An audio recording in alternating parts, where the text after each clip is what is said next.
Alright. Here we go, back again on the other side of the coin. Hey guys, welcome back to the other side of the coin and welcome to Chelsea versus Leicester City Premier League preview. Now, look, I'm pretty sure just like all of you guys, I'm still hurting off the back of that FA Cup loss. It's going to take something monumental to get over it. And I think the monumental event is we got to make top four. And I feel like we have to win the Champions League. We need some silverware this season. We've worked too hard this season to not get any silverware. So for me, it would be it'd be such a wasted season if we don't get, we've already not got the FA Cup and we don't get the Champions League. So yeah, the road to redemption starts from here. We have to beat Leicester. We have to beat Aston Villa, and we definitely have to beat Man City in the final. I mean, we've done it before. We've beaten them. So it's time that we try and do that in the final. But before we talk about all of that, obviously that's for later down the track. Let's talk about the whole Chelsea versus Leicester match that's coming up within the next 24 hours. First of all, let's talk about the press conference. To be honest, the only thing that I kind of took out from the press conference is that Thomas Tuchel was saying that we didn't play bad against Leicester in the FA Cup, considering we made a couple of chances. He was talking about the Mason Mount chance, obviously the Ben Chilwell, very small margins of offside. And he said we defended well, and at the end of the day, we all saw it took something spectacular from Leicester to win that particular cup. So it wasn't as if they opened us up. We defended very, very well. So I kind of understand from that perspective what Thomas Tuchel's saying, but it still hurts the fact that we haven't scored over the last 118 minutes. We didn't score against Arsenal. We didn't score against Leicester. But it was very key to hear from Thomas Tuchel that he said that, it's not, he felt like it's not a surprise. The stuff in regards to not having the composure up front, not being clinical enough. It's things that he already knows. So it wasn't a surprise. So overall, he was happy with the determination. He was saying the team tried their best. It's just the composure and not having that clinical ability up front. And I will talk about a big news that just came out in the last few hours about Harry Kane, how he's sort of, announced it to Spurs that he wants to leave. So I want to talk a little bit about that down the track. So not too much to say in regards to the press conference. Besides that, not anyone really mentioning about Kovacic. I'm pretty sure he'll probably be featuring in this particular match. The other thing he said in the press conference was about Rudiger. For me, Rudiger has been absolutely a beast since Tuchel has taken over. And Thomas Tuchel was talking about that, and the journalist, Nizar, was sort of asking, do you want Rudiger to sign the contract extension? And Thomas Tuchel said, we'd love him to do that. And I feel the same way. I think Rudiger is one of the defenders that I'd love to keep. It was key to understand that Thomas Tuchel was saying that it was a bit unfair that he chose Rudiger over Zuma. And he specifically mentioned that it's because of the German sort of background. He thought he could connect with Rudiger a lot more. He's seen Rudiger before, whereas Zuma, he didn't see that much of Zuma. So watch this space. I think it might be the end of Zuma in the summer. Now, let's talk about the match itself, guys. I just need to say that my expectation, and I'm not going to do a lineup. Everyone starts, getting a bit, starts making the noises, hoo-haing everywhere. Why don't you have this person? Why don't you have that person? So I'm not really going to do a lineup. All I'm going to say is I hope Thomas Tuchel selects a best 11 from his perspective and sticks to it over the next 3 games. I don't want any more tinkering, to be honest. I think the tinkering that has happened against Arsenal and Leicester in the final, it might have been a bit detrimental to the whole team. We have an original framework that we've been working on, which was predominantly Azpilicueta in the right centre back, Reece James in the right wing back, Chilwell in the left wing back, Silva in the middle, or Christensen in the middle, and Rudiger. I feel like there's been too much tinkering that's been going on at the back. Alonso played in the FA Cup final. And then in the FA Cup final, we saw Azpilicueta playing the right wing back. Reece James plays the right centre back. I understand those changes, but I don't agree with it. I think these players, it's too late now to tinker with these sort of things. You should have tinkered earlier on and given them the opportunity to play in those roles and get used to the passing patterns and whatnot. before throwing them so late into the season. So I feel like revert back to what you know, and trust on it. A lot of people will say Azpilicueta, he gets burnt with the pace that Vardy has. Well, he's played against Sterling previously in that same spot. He's played against many other teams, Atletico Madrid, Manchester United. So he's done a job. I feel like it's too late now to make these changes. I say carry on with it, and it's not like Azpilicueta is a bad player. So I'm glad Mendy's coming back. I don't want to see this league keeper, cup keeper business anymore next season. I've made that very, very vocal for next season in my last few streams.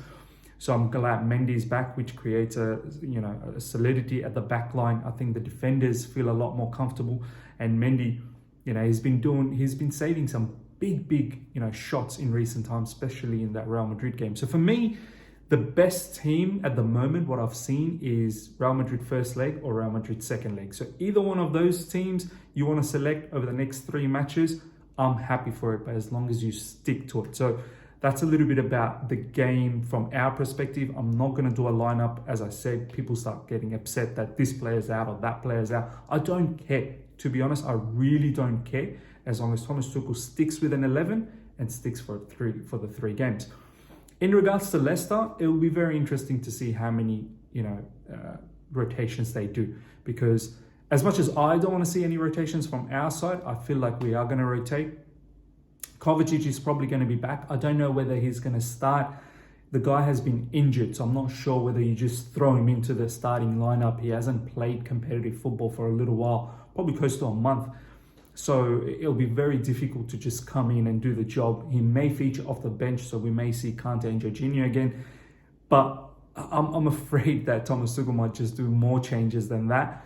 And I want to see exactly what Leicester does. I feel like Leicester's probably just going to pretty much fill the same 11 as they won in the FA Cup, bar obviously Jonny Evans, who's injured. So it'll be interesting to see what they do. For me, I've said it in social media, and a lot of people might disagree with this. I feel like they're the favourites. Yeah, we may have on paper the better team, on paper the better manager, and we've been playing very well, but so have they. Leicester have been playing really, really well this season. They're actually ahead of us in the Premier League. They're 3rd, we're 4th. They've just beaten us in the FA Cup. They've beaten us earlier this season in the Premier League as well. So I don't see how we go into this match as favourites. Yeah, it's at home. That's probably the biggest advantage, and we're going to get some fans back. I think somewhere around 8,000 fans can enter, so that could be a bit of an advantage for us. I hope it is. I hope the fans are really cheering for us. But their midfield has goals. Our midfield doesn't have goals. Their strikers are a lot more clinical than our strikers. Defensively, they've shown that they can be very solid just like us. So, I'm not going to move into this game thinking, we're going to absolutely take care of them and we're the favourites. We've not shown that this season. So, I want the fans to realise that, they say that Chelsea played better when they're the underdog in history. It has shown that. I want us to go into this match as the underdog. I really do, because these guys have had our number. So it's a little bit about Leicester. Obviously Daniel Amati and what he's done post-match in the FA Cup, how he took our flag and threw it. I hope all our players saw that, and they can get a little bit of fire inside their belly and use that to win this particular match. I've always said, what more motivation do you need? I mean, we are in such a situation at the end of the season where we had the FA Cup final, still chasing for top 4, in the Champions League final. I didn't think you needed any more motivation than all of that, but it seems like this team seems to always need a kick up the back, or motivation, extra motivation. But have a look at the Daniel Amati video, guys, and if that's not extra motivation, I don't know what will be. So ladies and gentlemen, look, we have to win. We have to win the next 2 matches against Leicester and Aston Villa, and then we obviously have the Champions League final. But for the time being, top 4 is very crucial. We need to secure Champions League, qualifications for next season. It's very important for the club in order to, get the right players. And let's talk a little bit about the right players. Harry Kane's news, guys, that just came out over the last few hours. Honestly, I feel like this is the time. This is it right now. Harry Kane has made his, has gone out and said that he wants to get out of Spurs. He wants to leave Spurs at the end of this season. It's time that we push the button, we break the bank. I've already said it. If it's not Haaland, if it's not Lukaku, we 100% have to go for Kane. For me, Kane's probably even ahead of everyone. He's got the Premier League experience. He's a playmaker as well these days. He's got a lot of assists this season. I believe still the highest assist maker. He's got a lot of goals as well. I think he's leading goal scorer as well. Don't get me wrong. Maybe Salah has caught up to him. But this is the perfect player. If we get Harry Kane, I think we win. We are going to be close to winning everything next season. He is the kind of player that we need up front. Clinical, as I said, he's a playmaker as well. We don't have someone who can create those opportunities, especially against low blocks. I'm pretty sure Harry Kane's going to be devastating. So we as a football club really need to get out there in social media and try our level best to do as much as propaganda on this, because I believe the players see this, I believe the clubs see this, and they do consider some portion of it. So guys, go out there and do your level best to push this agenda as much as you can, because if Harry Kane wants to stay in London, we're the club for him. That's the bottom line. Unless he wants to move to Man City or Man United, then it's a different case. But we as a club, financially, we can fight for this. We should go out there and try our level best to make this happen. It's crucial. We can see it that next season we need a striker that's going to score 20 plus goals. And there's no better than Harry Kane at the moment, to be honest. He's the number one striker. So guys, that's a little bit about the preview of the Chelsea-Leicester game, a little bit about the Harry Kane game. I'm predicting hopefully a 1-0, maybe a 2-1 victory for us.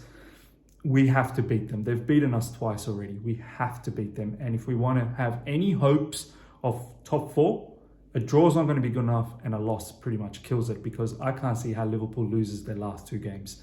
They're on a high. Alisson scoring a header in the last minute, in their last game, just shows that luck is on their side. So nothing's going to stop them at the moment. So hopefully, guys, we do this. Guys, if you've enjoyed this preview, smash the like button. It helps the channel out a lot. Comment below your thoughts about your lineup, score prediction, how you feel about the match. And if you're here for the first time, subscribe, hit the bell notification to stay in touch with all my content. I will have the review post-match tomorrow, and then I have a couple of special guests for Wednesday, 1 p.m. UK time. Alex Goldberg and Eunice is coming to my channel. We'll have a live stream and we'll talk about everything that's relevant. So yeah, until next time, everyone, take care and see ya.